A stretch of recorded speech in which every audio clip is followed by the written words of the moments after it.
Party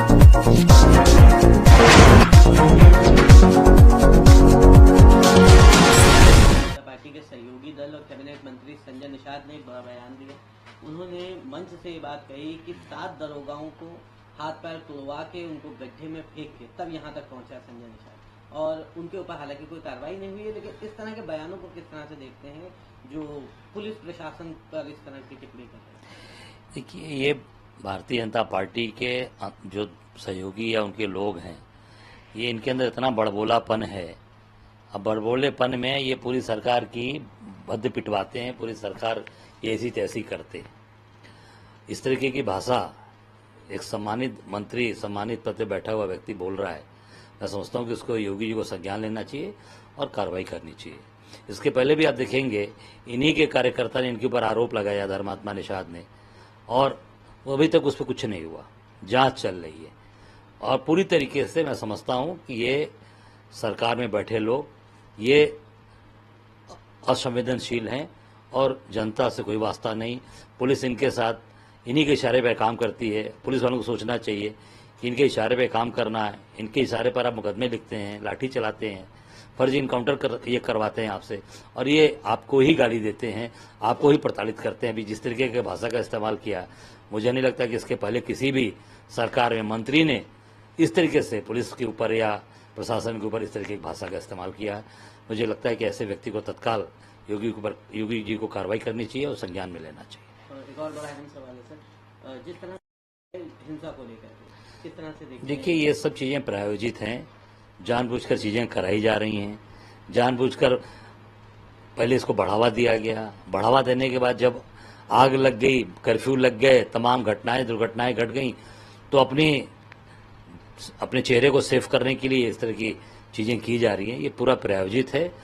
पूरे देश के अंदर जो इस तरीके की चीज़ें चल रही हैं, चाहे यूपी के अंदर अपने बहराइच को देख लीजिए, संभल देख लीजिए, नागपुर, जहाँ भी है, ये पूरी तरीके से प्रायोजित है और ये जानबूझकर चीज़ें कराई जा रही हैं। और जब फंस जाता है मामला, जब जवाब देना पड़ता है, तो कहीं ना कहीं सीधे साधे कार्यकर्ताओं जो बेचारे दिन रात इनके लिए समर्पित हैं, उनको फंसा के उनको जेल भेजते हैं और पूरी तरीके से उस घटना को मैं समझता हूँ घुमाने का प्रयास करते हैं। तो आपको जो कहने का मतलब है, अगर ये कहा जाए गलत नहीं होगा, बजरंग दल और विश्व हिंदू परिषद के जिन कार्यकर्ताओं पर मुकदमा लिखा है वो गलत है? ये नहीं, बिल्कुल, मैं तो कह रहा हूं प्रायोजित है ना, सरकार पूरा प्रायोजन से ही काम कर रही है। अब पुतले लेकर आप घूम रहे थे, चौराहे चौराहे पुतले घूम रहे थे लेकर, पुलिस ने उसमें कार्रवाई क्यों नहीं किया? क्यों नहीं किया प्रशासन ने कार्रवाई? कि जब वो औरंगजेब का पुतला लेकर घूम रहे थे, तमाम बातें आ रही थी, तो उसमें कार्रवाई करनी चाहिए थी। अब ये जब भड़क गया, दंगा हो गए, 11-12 थानों में कर्फ्यू लग गया, तब अपने फेस सेविंग के लिए आप इस तरह की कार्रवाई कर रहे हैं। इसका तो पूरी तरीके से केवल दिखावा है और केवल लोगों को भ्रमित करने के लिए किया जा रहा है।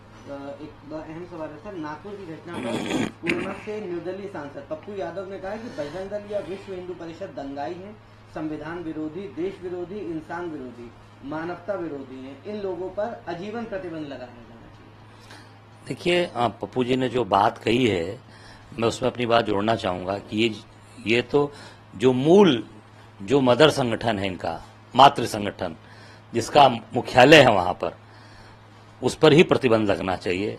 ये तो सारे इनकी शाखाएं हैं जिनका नाम पप्पू जी ने लिया। मूल आरएसएस है, आरएसएस पर प्रतिबंध लगना चाहिए और उन पर कार्रवाई होनी चाहिए। एक सर अहम सवाल है, सीतापुर से आप ही की पार्टी के कांग्रेस के सांसद, निश्चित तौर से उनको प्रताड़ित कर रही है ये सरकार, प्रशासन के लोग, फर्जी मुकदमे, एक नहीं कई मुकदमे लगवा दिया उनके ऊपर और प्रताड़ना की कार्रवाई हो रही है।